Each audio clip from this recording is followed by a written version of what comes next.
It's crazy. It's like a third world country. That's what Carlos Jung said. I thought I was going to die. That's what Joyce Wilson said. Disgusting. They need to fix the problem. That's what Mitchell Garrow said. These voices from the Michigan news site MLive represent only a few of the thousands of people who endured the Flint, Michigan water crisis of 2015 to 2017. The crisis happened when Michigan changed the way Flint received its water. Because of this change, lead levels in the city's water supply skyrocketed. People couldn't drink the water, couldn't bathe with it, couldn't cook with it. Thousands became ill, and the full health consequences will continue for decades. But the problem of lead in America's water supply goes far beyond Flint.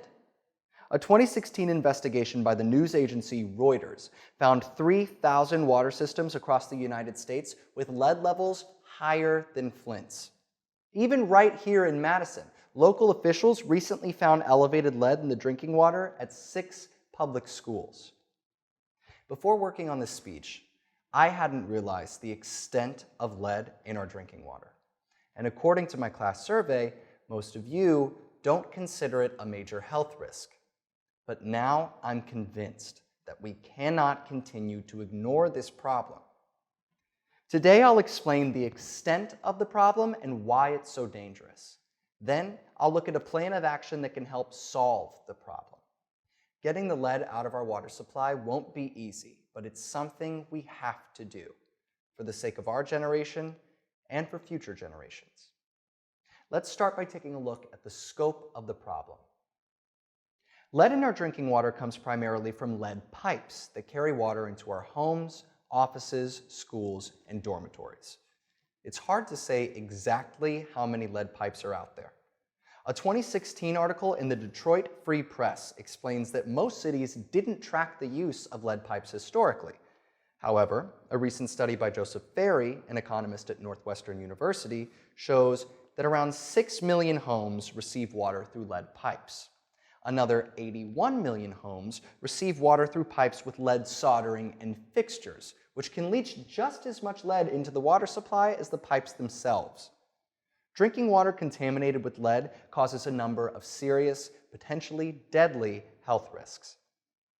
According to the Environmental Protection Agency, in adults, those problems include high blood pressure, joint and muscle pain, memory loss, mood disorders, problems with pregnancy, and more. But the health effects are much worse in children. Brain damage, learning difficulties, behavioral problems, ADHD, seizures, and more. Most troublesome is the fact that these problems are not temporary. As science writer Alexandra Ossala stated at the time of the Flint crisis, lead is toxic. If it makes its way into the still developing brains of young children, many of the effects can be permanent. The Environmental Protection Agency, working through its branches in every state, is supposed to test and regulate lead levels, but not enough is being done. Right now, the EPA defines excess lead in water as 15 parts per billion. When lead levels get that high, utility companies are supposed to enact a treatment plan and get lead levels down. However, a 2016 study by CNN found that 5,300 water supply systems are currently in violation of this EPA rule, and many more systems don't test their water at all. Out of those 5,300 violations, the EPA has taken action in 88 cases. That is fewer than 2% of the violations. According to Eric Olson of the Natural Resources Defense Council, far too often, neither the states nor the EPA take any formal enforcement action, leaving millions and millions of people at risk. Now that we've seen the problem of lead pollution in our drinking water, what can be done about it? I support a plan originally proposed by Senator Ben Cardin of Maryland,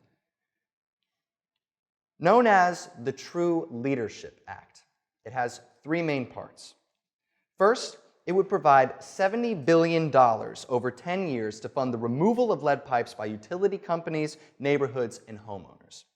This would give cities and property owners a financial incentive to start removing the pipes now before the problem gets any worse.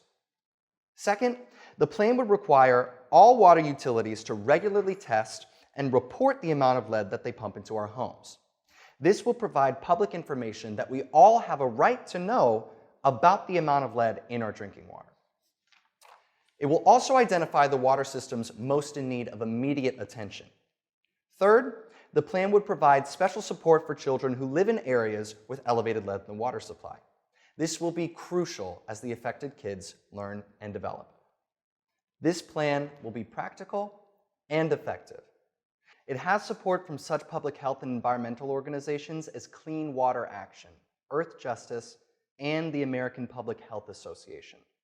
It also has broad support in the Senate with 30 co-sponsors, including our own Senator, Tammy Baldwin. As Baldwin states, the bill will invest in better solutions to confront water problems throughout the country by building a modern, made-in-America water infrastructure. In conclusion, I hope you now understand the problem of lead in our water supply and how we can begin to solve it. There's no reason why any child or adult in America should have to suffer from lead in their drinking water. The time has come to get the lead out of our water supply so that we never again have a tragedy like that in Flint, Michigan. You have a right to clean, healthy drinking water, and so does everyone else in the United States.